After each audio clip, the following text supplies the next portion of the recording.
তো রাজ্য সরকার সম্পূর্ণ দায়ী। এত অনেক গল্প শোনাচ্ছে, অনেক কিছু বলছে, আমি চিন্তিত। 20,000 গ্রুপ সি, গ্রুপ বি 25,000, এইসব 25-20 এই ধরনের অনেক গল্প শোনাচ্ছে। গ্রুপ মানে কি plan A B C D X Y Z পর্যন্ত আছে এদের কাছে, কিন্তু এত প্ল্যানেরও দরকার নেই, এত ডিস্টার্বেরও চিন্তিত হওয়ার দরকার নেই। শুধু দরকার কি, কজনকে অবৈধ পন্থা অবলম্বন করে চাকরি দিয়েছে তাদের লিস্ট বার করে দিক, তাদেরকে বাতিল করে দিক, রিভিউ পিটিশনে গিয়েছে ওর সাথে শুধু অ্যাটাচ করে দিক যে এতজনকে আমরা অবৈধ পন্থা অবলম্বন করে চাকরি দিয়েছি, এদেরকে আমরা বাদ দিয়ে দিলাম, কাজ। তাহলে বৈধগুলো চাকরি পেয়ে গেল। কিন্তু এটা না করে কি করছে, হই হই করছে, মানুষকে পাবলিককে বোকা বানাচ্ছে। আমার আর একটা কথা বলছি, এরা কোনোদিন লিস্ট বার করবে না। বার করলে এদের দলের নেতাদের পিঠে আর চামড়া থাকবে না। তাদের কোন নেতাগুলো, যারা টাকা নিয়ে চাকরি বিক্রি করেছে। আমি আপনাদের বলি কিভাবে বিক্রি হয়েছে। একটা চাকরি হয়তো 15 লাখ টাকায় বিক্রি হয়েছে। আপনার এই বাসন্তীর কেউ তো টাকাটা এ ঘাট ওঘাট ঘুরতে ঘুরতে কলকাতার ঘাটে গিয়েছে, এ হয়তো খুব বেশি হলে 1 লাখ টাকা রেখেছিল, বাকি 14 লাখ টাকা কোথায়, কলকাতার ঘাটে। ওই কলকাতার ঘাটে 14 লাখ আর কলকাতায় আছে কোথায়? ইউক্রেন চলে গেছে, রাশিয়া চলে গেছে, জার্মানি চলে গেছে, আবুধাবিতে চলে গিয়েছে, দুবাইয়ে চলে গিয়েছে। দুবাইয়ে কোথায় পৌঁছাচ্ছে 8,000 কোটি টাকা কার কাছে আছে, সেও নওশাদ সিদ্দিকী একটু খোঁজ নিচ্ছে। সময়ের সাথে সাথে বলে দেবো। এই গাড়িটা কিসের ব্যাপার ভাই? ওটা কি ওই দিকটা কি রাস্তা আছে নাকি? আচ্ছা আচ্ছা আচ্ছা আচ্ছা, চলে যাচ্ছে, ঠিক আছে।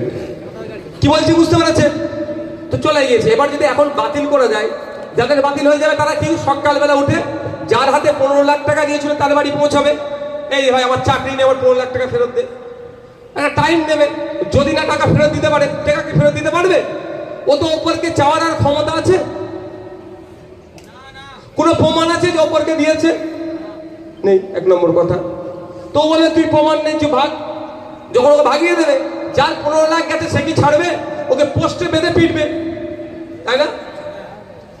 আমি মারামারির পক্ষে ভাই, কিন্তু ভাই কারো যদি 15 লাখ কেউ ছেড়ে দেয়, ও যতই আমি ভালোবাসার বাণী শোনাই না কেন, বলে ভাইজানের ফোনটাও সুইচ অফ করে দিই, ভাইজান না ফোন করতে পারে, আগে একে পিটিয়ে দিই মনের মতো করে, তাই না?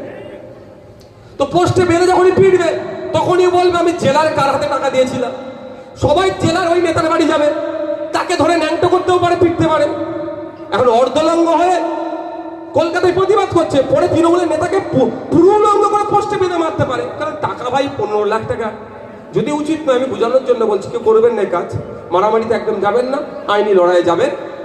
তো ওকে হয়তো আটকাবে, ওকে যখন একটু উদ্যম মাধ্যম যদি দিয়ে দেয়, তখন কি হবে? বলবে আমি অমুক নেতাকে দিয়েছি, এই ঘাট করতে করতে সেই ঘাটে পৌঁছে যাবে, সেই ঘাটে পৌঁছে যায় আমাদের চোর প্রমাণ হয়ে যাবে। আর শহীদ মিনার ময়দানে হোক আর রাজপথে হোক, ফাঁসি নেওয়ার গল্প শোনালেও তার ফাঁসি নেবে কি, চোর হবে, মানুষ ডিস্টার্ব হবে। ওই জন্য কি করছে, লিস্ট বার করছে না। এখন যত অন্যায় হচ্ছে, যেটাই চলছে, প্রকৃত যারা মেধার ভিত্তিতে চাকরি পেয়েছে তাদের সাথে যে ইনজাস্টিস হয়েছে, এই ইনজাস্টিস যে হচ্ছে, এটা আমি মনে করছি রাজ্য সরকার ইনজাস্টিস করছে।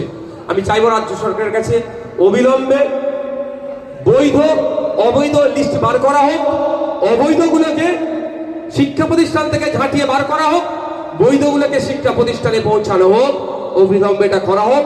অন্যথায় যে সমস্ত বৈধ শিক্ষকরা আছে তাদেরকে, তাদের পরিবারকে নিয়ে, বাংলার আপামর জনগণকে নিয়ে রাজ্য সরকারের বিরুদ্ধে কিন্তু আমরা লাগাতার আন্দোলন চালিয়ে যাব এবং রাজ্য সরকারকে এর খেসারত দিতে হবে, এটা আমরা জানিয়ে দিলাম, হুঁশিয়ারি দিলাম।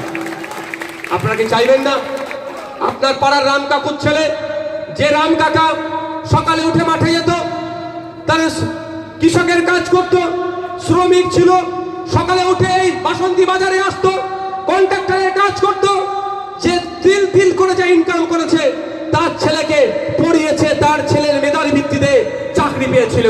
আর অন্যের ছেলে, বড় লোকের দামাল ছেলে, যুক্ত অক্ষর বানান করতে পারেনি, বাবার 15 লাখ টাকা আছে দিয়ে দিল, আর রাম কাকার ছেলের চাকরি বাতিল হয়ে গেল। এর বিরুদ্ধে আমাদের লড়তে হবে না?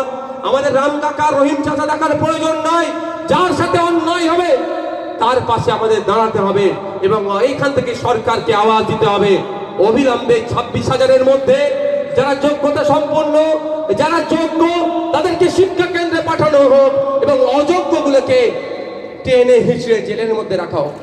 অযোগ্যদের নিয়ে মমতা ব্যানার্জি খুব চিন্তিত, দেখেছেন কদিন আগে কি বললো? অযোগ্যদের জন্য আলাদা অপশন করা হচ্ছে, আলাদা চাকরি আছে।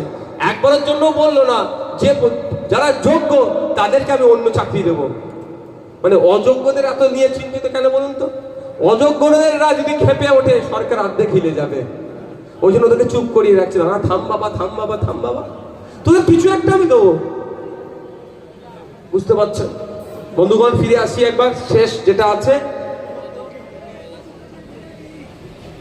আপনার আরজি করার দিলে তো আমার একটা পয়েন্ট দিয়ে আছে।